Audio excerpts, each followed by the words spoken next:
सागर जी, बहुत बहुत स्वागत है आपका डी मैगजीन में और डी मैगजीन को वक्त देने के लिए। मेरा सबसे पहला सवाल आपसे ये कि आप भू कानून का मुद्दा उत्तराखंड में कब से उठा रहे हैं और इस मुद्दे को आप कब से, कौन से साल से जन जन तक ले जा रहे हैं?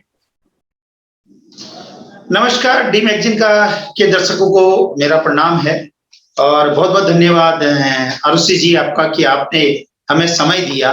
और आप जैसी यंग अगर आज की डेट में अगर जर्नलिस्ट हैं तो ये आवाज वहां तक पहुंचती है, उन कानून तक पहुंचती है जिन कानून तक कोई माध्यम नहीं होता है। जहां तक आपका सवाल है, उस सवाल को अगर मैं प्रारंभ से शुरू करूं, जब हम स्कूल में पढ़ते थे 9th 10th में, उस समय आंदोलन चलता था उत्तराखंड राज्य दो, आज दो अभी दो। तब हमारे दिले दिमाग में एक बात हुआ करती थी कि अगर ये राज्य हमें आज चाहिए, अभी चाहिए, लेकिन ये राज्य हिमाचल की तर्ज पर चाहिए। जो उस समय 1972 में हम पढ़ते थे, वाईएस परमार, यशवंत सिंह परमार ने 1972 में वहां पे सेक्शन 118 लगा दिया था, यानी कि वहां हिमाचल को उन्होंने प्रिजर्व कर दिया था, बाहरी शक्तियों से बिल्कुल रोक दिया था, चारों तरफ से बाउंड्री कर दी थी कि बाहरी लोग वहां जमीन नहीं ले सकते हैं। जिन कारणों से ये हमारे दिलो दिमाग में थी। जब 9 नवंबर 2000 को राज्य बना, राज्य बनने के बाद हम लोग निश्चित रूप से उसका इंतजार कर रहे थे कि आज नहीं तो कल, कल नहीं तो परसों सरकारें बनेगी और हिमाचल के तर्ज पर जो हमारे राज्यात्मा की आवाज थी, जो हमारे सपने थे, वैसा यहाँ भू कानून लगेगा। लेकिन अंतरिम सरकार ने 2 महीने तक, 2 साल तक सरकार चलाई और उसमें ऐसा कोई प्राविधान नहीं किया गया।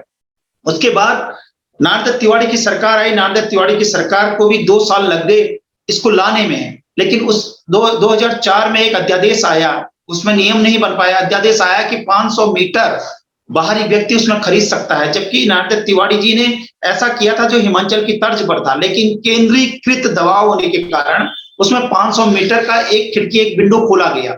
जब इसी बात का हमने बार बार रोष किया, हमें विरोध किया, हमने बार बार कहा कि ये गलत हो रहा, उत्तराखंड के सपनों के राज्य के साथ इसको गलत हो रहा। उसके बाद इसे घटाकर 250 वर्ग मीटर कर दिया गया। उसके बाद खंडूरी सरकार ने 250 मीटर, 250 वर्ग मीटर, तो 250 मीटर वो भी अध्यादेश है। देखो दुर्भाग्य, देखिए इस राज्य में यूपी जेडएलआर 1950 यानी कि भारत सरकार का उसको लेकर इस राज्य में 2 बार अध्यादेश लाए गए, 2004 और 2007 में। एक बार 500 वर्ग मीटर, दूसरी बार 250 वर्ग। मैं आपके दर्शकों को बिल्कुल आराम से समझा देना चाहता हूं, लेकिन ये अधिनियम नहीं बन पाया। इस अधिनियम नहीं बनने के कारण ये ऐसे ही चलता रहा, कहीं कोई कानून नहीं था, किसी के पास कोई कानून नहीं था और बाहरी शक्तियां लगातार उस 250 वर्ग मीटर को ही कानून मानकर जानते थे कि ये एक अध्यादेश है, यहाँ पर कुछ नहीं है। और हमारे भोले वाले पहाड़ी लोग जानते थे कि ये 250 मीटर का हमको एक कैप मिल गया है, लेकिन वो कैप नहीं था, एक प्रकार का छलावा था और बाहरी लोग उसके आधार पर हर चीज लेके गए। उन्होंने यहाँ के बड़े बड़े बुग्याल खरीद लिए और बड़ी बड़ी जमीनें खरीद ली। और आप ये देखिए बाहरी कंपनियां यहाँ पर आई और उन्होंने यहाँ पे जमीनें खरीदी और उनको हमारे लोगों को 250 मीटर करके बेचा।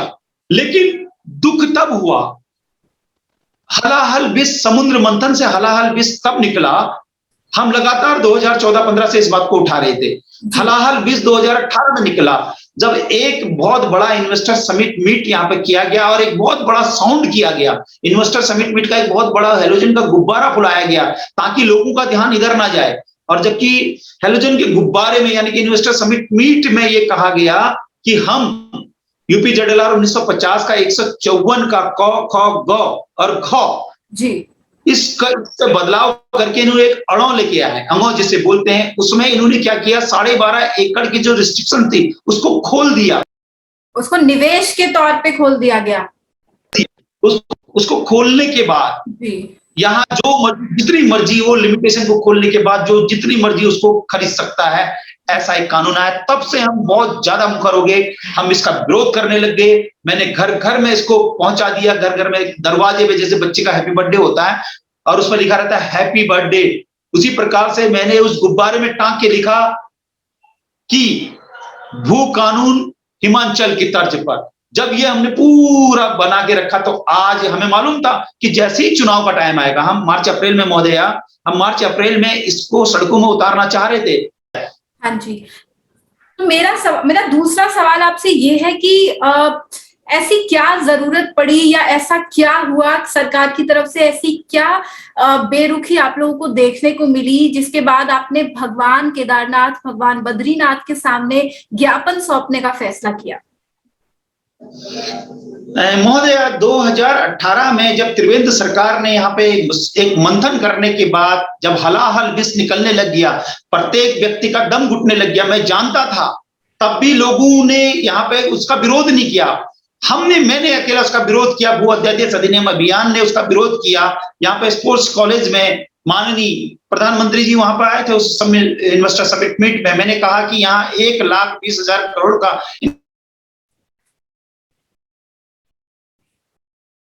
उस बात पे हमने काम किया। तो हमें मालूम था कि यहाँ पे बाहरी शक्तियां आएंगी, बाहरी शक्तियां धीरे धीरे आएंगी। जब बहुत ज्यादा जमीन खरीदने का मौका मिलेगा तो लोगों का दम घुटेगा। हमें मालूम था 2022 में इसको आएगा, ये मौका आएगा हमारे पास। तो हमने इसका पुरजोर विरोध किया। विरोध करने के बाद हम जब त्रिवेंद्र सरकार को हमने ज्ञापन दिया, अब आपके प्रश्न का उत्तर, त्रिवेंद्र सरकार को हमने ज्ञापन दिया कि आपने गलत किया है। फिर हम तीरथ सरकार को ज्ञापन देके आए। हमने उनको बोला कि यहाँ पे हिमाचल की तर्ज पर भू कानून लगना चाहिए। अब हम धामी सरकार को इसको देके आए हैं। अब सरकार की तरफ से सरकार की मंशा इसको लगाने की है या नहीं है, लेकिन विपक्ष बहुत ज्यादा मुखर है। मेरे राज्य का 88 लाख युवा इसमें मुखर है। मेरे राज्य के सबरांत व्यक्ति, गुणीजन व्यक्ति, मातृशक्ति, छात्र शक्ति इसमें मुखर है। और अब हमें लग रहा है कि हमने मानव शक्ति, मैं दोबारा रिपीट कर रहा हूं, हमने मानव शक्ति जो कर सकने वाली शक्ति है उनको हमने ज्ञापन दे दिया। लेकिन उत्तराखंड एक देव भूमि है। अब हमें लगता है कि हमें देव शक्ति को भी जगाने की जरूरत है। अगर मानव शक्ति, कर सकने वाली शक्ति, जिनके हाथों में शक्तियां हैं, अगर वो नहीं करती हैं तो मेरा यहाँ बद्रीनाथ, केदारनाथ, जागेश्वर, बागेश्वर, यमुनोत्री, गंगोत्री, हरिद्वार, ऋषिकेश और हेमकुंड साहब के साथ साथ अल्मोड़ा में प्रसिद्ध न्याय का देवता होता है चितई गोली देवता, जो डायरेक्ट बातों को सुनते हैं। यहाँ पे इन शक्तियों को हम ज्ञापन प्रेषित करने जा रहे हैं, अनुनय करने जा रहे हैं, विनय करने जा रहे हैं, प्रार्थना करने जा रहे हैं और सांस्कृतिक रूप से भी हम उनको जगाने जाने जा रहे हैं, क्योंकि उनकी संस्कृति है। और साथ ही साथ हम पारिस्थितिकी, जो हमारा हिमालय है, जो हिमालय हमारा पिता है, जो दिन प्रतिदिन आज धीरे धीरे करके गल रहा है और जहां यहाँ पे बादल फट रहे हैं, हमारा पूरा पर्यावरण का क्षरण हो रहा है, नुकसान हो रहा है, उसके लिए भी हम जो हमारा हिम पिता है, जो हमारा कैलाशपति नाथ है, जो हमारे नीलकंठ महादेव हैं, सारे देवों के देव यहाँ रहते हैं, उनको भी हम जागर लगाने जा रहे हैं, उनको जागरण करने जा रहे हैं।